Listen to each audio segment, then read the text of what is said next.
ಇರುವುದೇ ನಿಮಗಾಗಿ.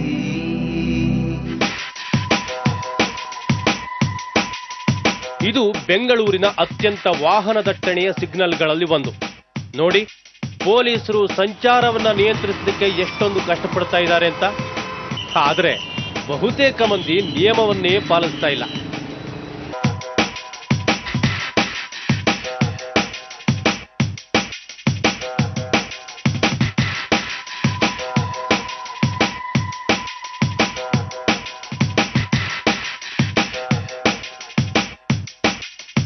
Traffic police ಅವರು ಆವಾಗ ಜನರ ವಿರುದ್ಧ ಕ್ರಮ ತಗೊಳ್ತಾ ಇರ್ತಾರೆ.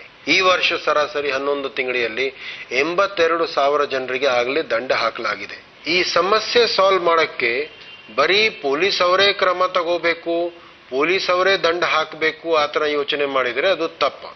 ಯಾಕಂದ್ರೆ ನಾವು ಲಕ್ಷಾಂತರ ಕೇಸ್ ಹಾಕಿದ್ರು ಜನರದ ಸಹಯೋಗ ಇಲ್ಲ ಅಂದ್ರೆ ಈ ಪ್ರಾಬ್ಲಮ್ ಸಾಲ್ವ್ ಆಗೋದಿಲ್ಲ. ವಾಹನ ಚಾಲನೆ ಮಾಡುವಾಗ ಮೊಬೈಲ್ ಫೋನಲ್ಲಿ ಮಾತನಾಡೋದ್ರಿಂದ ಅಪಘಾತಗಳ ಸಂಖ್ಯೆ ಹೆಚ್ಚಾಗ್ತಾ ಇದೆ.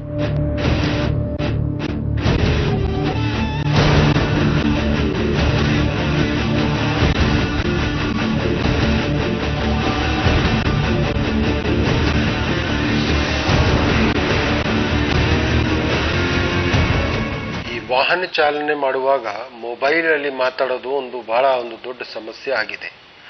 ಒಂಥರ ಹೇಳಿದ್ರೆ ಒಂದು ಕಾಯಿಲೆ ತರ ಜನರಿಗೆ ಆಗಿದೆ. ಬಹುಶಃ ಪ್ರತಿಯೊಬ್ಬರು ವಾಹನ ಚಾಲಕರ ಹತ್ರ ಒಂದು ಮೊಬೈಲ್ ಇದ್ದೇ ಇರ್ತದೆ.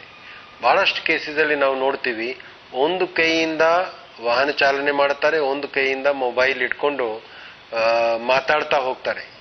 ಇದರಿಂದ ಏನಾಗುತ್ತೆ, ಮೈಂಡ್ ಗಮನ ಬೇರೆ ಕಡೆ ಇರ್ತದೆ. ಇದರಿಂದ ಸುಮಾರು ಆಕ್ಸಿಡೆಂಟ್ಸ್ ಆಗ್ತವೆ, ಸುಮಾರು ಜನರದ್ದು ಸಾವು ಆಗಿದೆ, ಸುಮಾರು ಜನರಿಂದ ಬೇರೆಯವರಿಗೆ ಸಾವು ಆಗೋದಕ್ಕೆ ಕಾರಣ ಆಗಿದ್ದಾರೆ. ಅದಕ್ಕೆ ನಾವು ಜನರಿಗೆ ಅಪೀಲ್ ಮಾಡ್ತೀವಿ, ದಯವಿಟ್ಟು ವಾಹನ ಚಾಲನೆ ಮಾಡುವಾಗ ಮೊಬೈಲ್ ಮೇಲೆ ಮಾತಾಡಬಾರ್ದು. ಜೊತೆಗೆ ಕಾನೂನು ಕಠಿಣವಾಗಿದ್ರೂ ಯಾರೂ ಪ್ರತಿಕ್ರಿಯಿಸ್ತಾ ಇಲ್ಲ. ಹಾಗಿದ್ರೆ ಇದಕ್ಕೆ ಪರಿಹಾರನೇ ಇಲ್ವೇ? ಆದರೆ ಸಮಸ್ಯೆ ತುಂಬಾ ದೊಡ್ಡದು ಇದೆ. ಸಮಸ್ಯೆ ದೊಡ್ಡದು ಇರೋದ್ರಿಂದ ನಾವು ಎಷ್ಟೋ ಕೇಸ್ ಹಾಕಿದ್ರು ಅದಕ್ಕೆ ಪರಿಹಾರ ಆಗೋದಿಲ್ಲ. ಆದರೆ ಯಾವಾಗ ತನಕ ಪಬ್ಲಿಕ್ ಇದಕ್ಕೆ ಸಹಯೋಗ ಕೊಡೋದಿಲ್ಲ, ಇದಕ್ಕೆ ನಮ್ಮ ಜೊತೆಗೆ ಕೈಗೆ ಕೈ ಜೋಡಿಸೋದಿಲ್ಲ, ಆವಾಗ ಈ ಸಮಸ್ಯೆ ಪರಿಹಾರ ಆಗೋದಿಲ್ಲ. ಕಾನೂನಿಗಿಂತ ಹೆಚ್ಚಾಗಿ ಈ ಸಮಸ್ಯೆಗೆ ಜನರೇ ಜವಾಬ್ದಾರಿ ಹೊರಬೇಕು.